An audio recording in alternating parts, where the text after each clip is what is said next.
Assalamualaikum warahmatullahi wabarakatuh. Bismillah walhamdulillah. Wassalatu wassalamu ala rasulillah Sayyidina Muhammad ibni Abdillah wa ala alihi wa sahbihi wa mawalah. Wa la hawla wa la quwata illa billah. Sahabat Amazing Pasuruan yang berbahagia, alhamdulillah pagi hari ini saya bersama dengan admin ada di Pondok Pesantren Markas Syariah Megamendung Bogor. Pesantrennya Imam Besar Umat Islam Habib Rizik Syihab di Puncak Bogor. Pesantren ini Masya Allah luasnya wakilat mungkin 30 hektar lebih ya. Di sini ada pertaniannya, ada peternakannya juga dan lain-lainnya, pengembangan dirinya. Terus kemudian ada salafiyahnya juga, ada madrasahnya juga, ada pengajian kitabnya juga, kemudian juga ada formalnya juga, paket ABC ya kalau tidak salah ya. Nanti bisa dilihat sendiri profil dari Pondok Pesantren Markas Syariah Megamendung ya, bisa dengan mudah Anda lihat. Baik, sahabat Amazing Pasuruan yang berbahagia, yang pertama ingin kami sampaikan bahwa kita semuanya umat Islam tentu bahagia ya atas bebasnya Imam Besar Umat Islam Habib Rizik Syihab beberapa waktu yang lalu setelah menjalani masa tahanan. Beliau bebas bersyarat ya. Bebas bersyarat itu sebagaimana informasi yang sudah kita dapatkan ya, sudah kita ketahui bersama. Di antaranya beliau tidak boleh keluar kota. Tidak boleh keluar kota sampai Juni 2024. Jadi kenapa sampai 2024 ya, Anda bisa memperkirakan sendirilah seperti apa kira-kira yang diinginkan oleh rezim ini ya. Jadi alhamdulillah kemarin kita bisa bertemu dengan beliau, saya, admin, dan banyak ratusan tamu dari berbagai daerah. Mungkin sambil bisa di-shoot pemandangan di sini admin ya. Dari berbagai daerah kemarin kita bisa ditemui beliau. Dari Madura ada lebih dari 50 ya, dari Jawa Tengah ada, dari jamaahnya Al-Bahjah, dari Cirebon jamaahnya Buya Yahya, dari sekitar Jabodetabek sendiri ya, dari berbagai daerah ya, dari Pontianak juga kemarin ada kurang lebih 300 lah, karena penuh kemarin di Petamburan itu. Dan memang sangat dibatasi karena beliau juga harus hati-hati betul tamu itu, dan harus antri, harus bergantian juga karena untuk menghindari kerumunan dan sebagainya, karena mungkin di Jakarta mungkin masih ada PKKM ya. Jadi memang harus betul-betul dijaga betul, sehingga tamu-tamu yang ingin berkunjung kepada beliau harus dijadwal ya. Dan kemarinnya bahkan ada beberapa yang tidak bisa bertemu dengan beliau, bukan karena ditolak tapi karena memang beliau harus membatasi betul ya, harus membatasi betul jumlah tamu yang setiap harinya datang. Apalagi beliau kemarin juga sempat ada sakit ya, sempat sakit. Jadi karena memang mungkin terlalu capek ya, karena harus melayani tamu yang setiap saat datang ya. Bahkan yang 2 hari sempat tidak terima tamu ya, karena beliau kecapean, dan memang harus ada pembatasan jumlah tamu yang datang. Kalau tidak dibatasi, dari Madura kemarin itu rencananya yang sudah di list itu 500 sekian. Tapi yang diterima oleh panitia, oleh tim ya, itu hanya 50-an sekian ya. Kita kemarin ketemu dengan beberapa ulama-ulama habaib dari Madura juga ya. Masya Allah luar biasa. Baik, sahabat Amazing Pasuruan, itu yang tentu kita wajib bersyukur kepada Allah atas kebebasan beliau bisa bersama-sama kembali dengan kita, berjuang bersama untuk menegakkan kembali revolusi akhlak sebagaimana program beliau ya. Yang berikutnya yang ingin kami sampaikan sahabat Amazing Pasuruan, Jadi selama masa beliau ini bebas bersyarat ini, kita harus pahami betul bahwa beliau tidak boleh keluar kota tanpa izin tertulis dari instansi Bapas ya. Terus kemudian juga dalam ceramah-ceramahnya juga harus dibatasi jumlahnya dan sebagainya. Itu harus betul-betul dijaga betul. Jangan sampai kemudian membuat kerumunan lagi dan sebagainya lah ya. Karena memang beliau harus hati-hati betul karena sedang dalam masa pembebasan bersyarat. Nah, tapi yang ingin kita sampaikan adalah ternyata berbagai macam upaya dari musuh-musuh Islam ya, musuh-musuh beliau terutama orang-orang yang tidak suka dengan kejayaan Islam, itu berbagai macam upaya untuk mulai dari upaya ya mencari-cari kesalahan, kriminalisasi, bahkan pembunuhan karakter. Itu ada beberapa waktu yang lalu itu kasus chat mesum, rekayasa chat mesum, dan macam-macam kasus yang dicari-cari itu ya.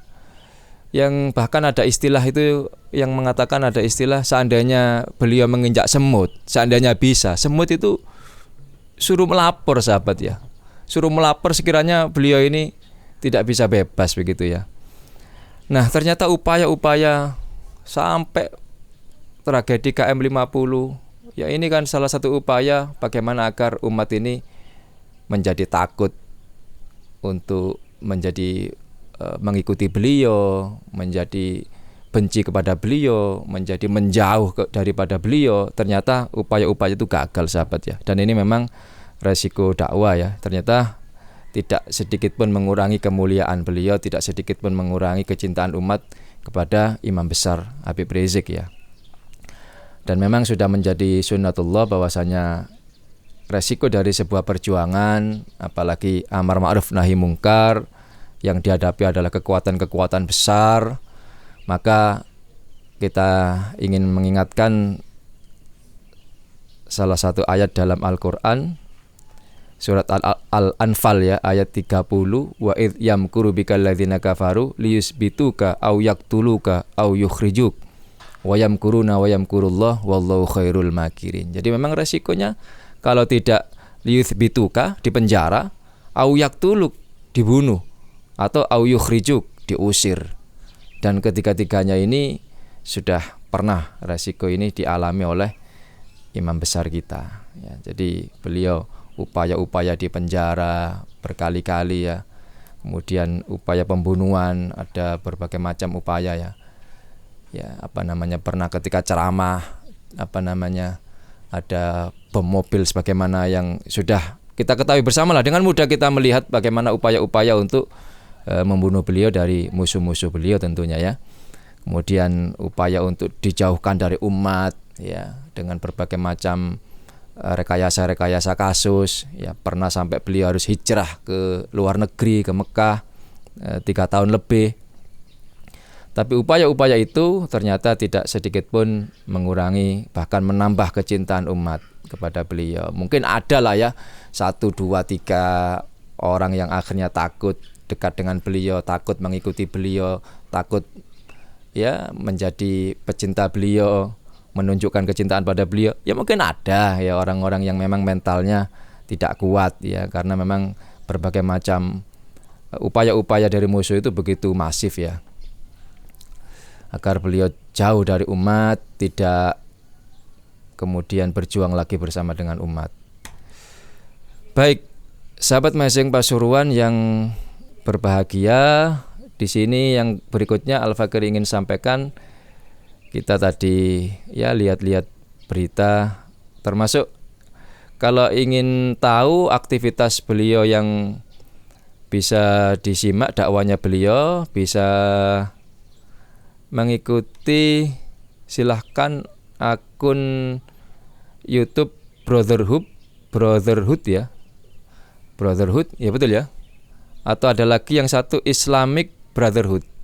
Kemudian ada Markas Syariat TV, kemudian ada Pecinta IB, kemudian juga ada Kolbu Aswaja.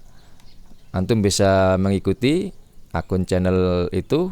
Di situ ada dakwah-dakwah beliau yang terutama di akhir-akhir ini setelah beliau keluar dari penjara, kegiatan beliau insya Allah ada beberapa yang ditampilkan, ditayangkan di akun YouTube tersebut ya. Nah, di sini yang ingin kami sampaikan, sahabat Mezeng Pasuruan, ada beberapa tokoh ya, ulama yang juga mengalami nasib yang sama lah kurang lebih, yaitu resiko perjuangan ya. Untuk menambah perbendaharaan pengetahuan, mungkin juga sekaligus mengingatkan bagi kita semua yang mungkin lupa, ternyata memang banyak sekali ulama yang dipenjara pada zamannya ya.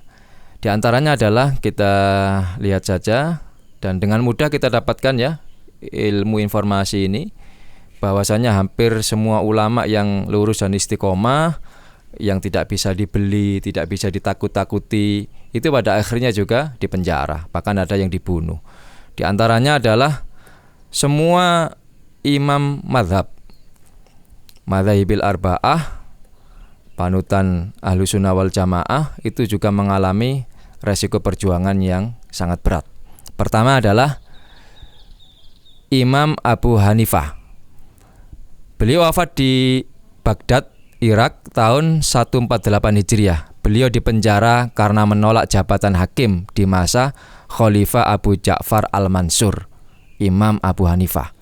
Beliau dipaksa menghadap khalifah dan kemudian dicambuk dan dimasukkan ke penjara. Ulama pendiri mazhab Hanafiyah itu mendapatkan tahanan rumah hingga terkena penyakit semakin lama semakin parah. Akhirnya beliau wafat pada usia 68 tahun. Ini resiko perjuangan ya, berhadapan dengan penguasa yang jahat, yang zalim ya. Kemudian Imam Malik. Imam Malik wafat di Madinah tahun 179 Hijriah pada usia 85.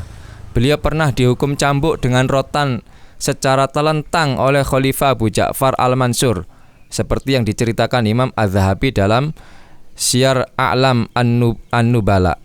Beliau dicambuk atas perintah Khalifah Abu Ja'far lantaran meriwayatkan hadis tidak ada talak bagi orang yang dipaksa. Jadi persoalan-persoalan resiko perjuangan ini memang dihadapi oleh ulama-ulama yang lurus dan istiqomah, yang punya prinsip, yang tidak bisa dibeli, tidak bisa diancam ataupun ditakut-takuti ya dalam memperjuangkan kebenaran. Imam Asy-Syafi'i, panutan kita semuanya, mayoritas Ahlussunnah wal Jamaah yang ada di Indonesia ya. Ulama bernama asli Muhammad bin Idris Asy-Syafi'i. Ya, di sini beliau pernah diusir oleh gubernur Yaman atas perintah Khalifah Harun ar-Rasyid dengan kaki tangan dirantai dari Yaman ke Baghdad. Beliau juga dipenjara karena dituduh sebagai pendukung Syiah oleh pendengkinya Mutarrif bin Mazin. Bahkan dia memprovokasi Khalifah Harun ar-Rasyid untuk menangkap Imam Syafi'i dan orang-orang Alawiyin. Nah, ini juga bagian daripada resiko.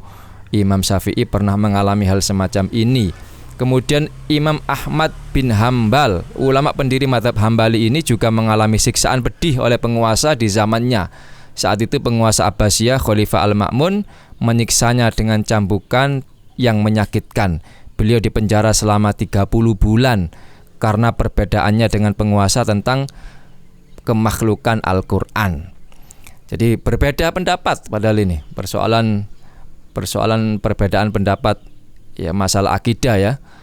Ya, dan kemudian karena berbeda pendapat dalam persoalan akidah, yaitu Al-Quran itu makhluk apa bukan, akhirnya dipenjara.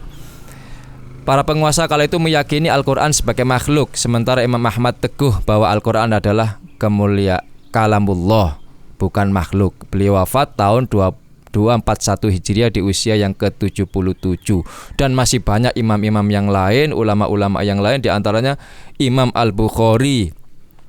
Beliau pergi dari negerinya karena berusaha disingkirkan oleh penguasa Dhahiriyah di Bukhara saat itu.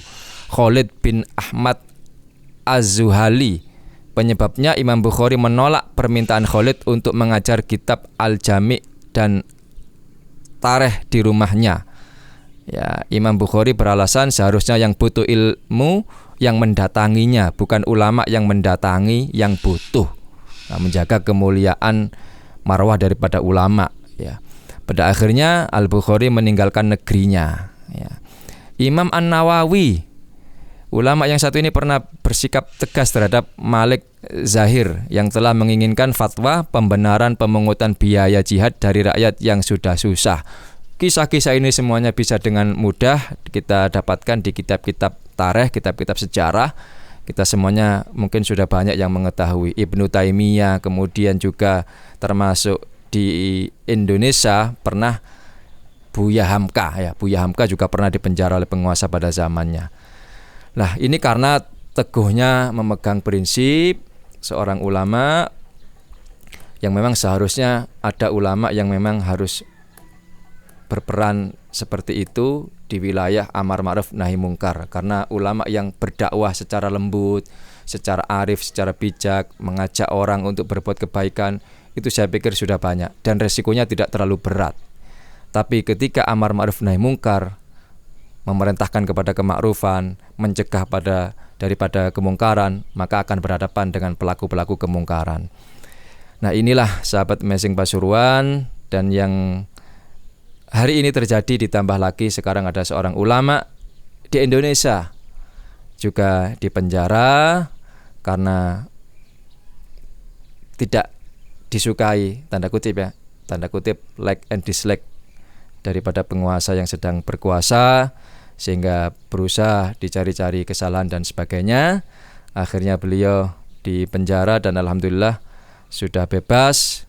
Dan kemarin memang ya beliau menyampaikan ada darurat korupsi, darurat kezaliman, darurat kebohongan dan sebagainya. Memang itu fakta yang tidak bisa kita pungkiri di mana-mana ya, dan oleh siapapun ya, oleh siapapun banyaklah yang terjadi, termasuk juga darurat akal sehat menurut Al-Fakir juga terjadi. Karena bagaimana mungkin ada seseorang yang menyampaikan kondisi kesehatannya yang merupakan bagian daripada tahadusan bin nikmah, merasa sehat, meskipun bisa jadi orang itu misalkan ada seseorang punya penyakit gula darah, tapi pada saat tertentu dia sehat, kemudian dia menyatakan secara, ya itu kan masalah sangat-sangat subjektif ya. Ketika dia mengatakan alhamdulillah saya sehat, dia sedang bersyukur, dia mensyukuri kesehatan dirinya, meskipun mungkin dalam dirinya pada saat itu ada penyakit di dalamnya ya.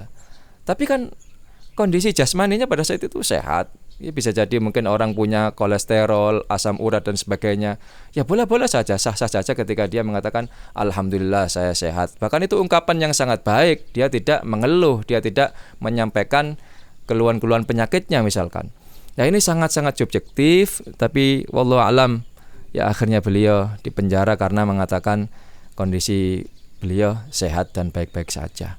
Nah, inilah. Tapi hikmahnya tentu alhamdulillah tidak sedikit pun mengurangi kewibawaan, mengurangi kemuliaan beliau. Bahkan di penjara beliau terus berdakwah.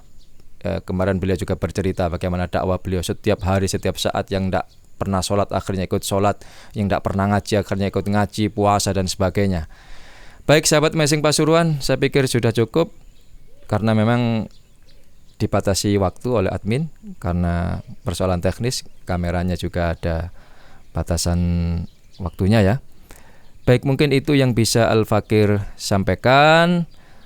Mudah-mudahan beliau diberikan kesehatan, beliau juga minta untuk terus didoakan, dan apa yang dialami beliau pada saat ini akhirnya beliau bisa bebas ini juga tidak lepas dari doa umat kepada beliau. Ayo terus kita doakan beliau agar tetap diberikan kesehatan, panjang umur, kemudian tetap istiqomah menyuarakan kebenaran, melawan kezaliman.